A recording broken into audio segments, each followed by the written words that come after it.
You've heard about parties during the legislative session? Well, these close-up students are no different. Only like many legislators, they spend hours upon hours working to better understand the legislative process so that they may become not just passive observers, but active participants in state and local government. Joe Dahl, program director, describes the close-up program. A non-traditional educational program that's very dynamic, very intensive, and teaches the students or gives the students an environment in which to learn on many different levels, not just the factual information. Cultural enrichment, cultural exchange, social skills. We teach them how to shake hands and introduce themselves to their representatives. It's the little polished things that really can take you a lot farther in life, as well as the hard information about how the legislature works and what the average citizen can do to access their state government, and to teach the students that Alaska state government is very accessible if you just know the access point. The close-up program involves the student in as many areas of state government as can be squeezed into 1 week. Students attended conferences with their legislators. This is the main highway from the airport, and this is being paved now under a Department of Transportation paving project. And what we're trying to do is get the funding for these two roads, which is to our fire hall from the highway and to the cannery from the highway. In a press conference situation with the governor, students were able to ask pointed questions reflecting areas of local concern. These never were finished, and the state said they'd be completed by last spring. And apparently they ran out of money to finish them. So I was wondering if the state ran over the budget or ran out of money and when they expect to have them finished. Most of those jobs in Kake have been done by your city officials. We've turned the money over to the city of Kake, and they have done what they call force accounting. And in the past, I think they've done a pretty good job. Meeting with local legislators and government officials was only part of the program. By the end of the week, the views of each student were broadened as they played the role of legislators in a mock legislative session. Close-up students were asked to research and vote on 3 bills. Subsistence was by far the most controversial and most difficult. It fits in here good, the subsistence issue, and it's really quite an experience to go through something like that, something that touchy, and know your legislators have to go through something like that, something that touchy, and people are watching real close to what their decision is going to be. It's hard to put you in that position.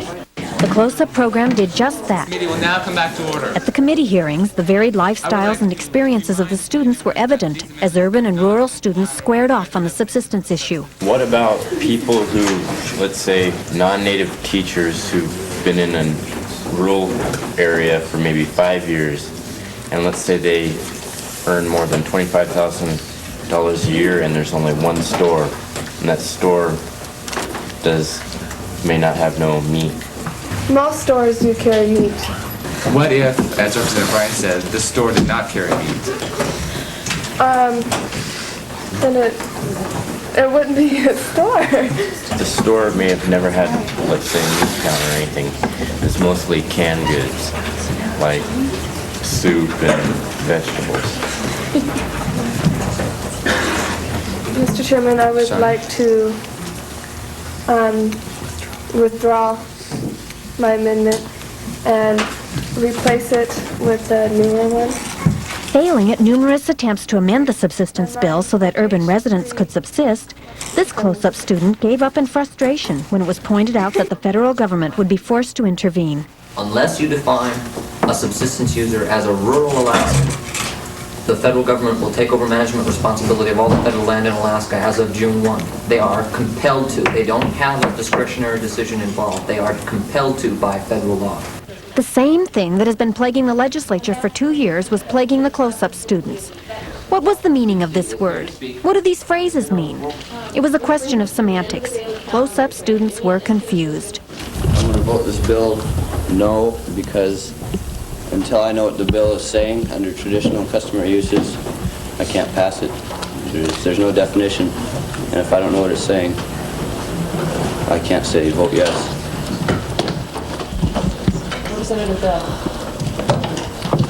what I'd like to say is that as it looks right now, there is most people don't understand the bill enough to vote yes, but also from the way I looked at it, any amendment that we make to this bill is not going to be in accordance to federal law, and it's not going to make any difference what we do because they're just going to take over the subsistence June 1st. So I think it's not useful to go on with this, and we'll just have to pass it the way it is. I knew it was a strong subject, and a lot of people are behind it. But I've never talked to many people about this issue. But down here, most of the people from rural communities are really strong about it, and they really favor it. And it seems like they'd stop at nothing to get it to pass. The reason why I voted no on this bill is because I live in a small area. And the people there, most people there depend on subsistence to live. And I don't think it's fair that they take away that right to live off the land. I believe that this bill should be passed because the rural natives will benefit from this bill. And I believe that those who are in the urban areas, if they are well enough to live in urban areas, they can afford to buy food from the markets, whereas those in the rural areas, they go on welfare, or either they could subsistence hunt. And if they do go on welfare, it increases the payload that us taxpayers pay to the government for welfare. And so that it would decrease the welfare percentage, and it would help the natives, and it would preserve their cultures. They're viewing it more broadly now. They're viewing it as Alaskans rather than regional people, but still with their own interests very much in mind. And it's been good. Kids are talking on a basis of quick understanding of each other that their elders should well emulate.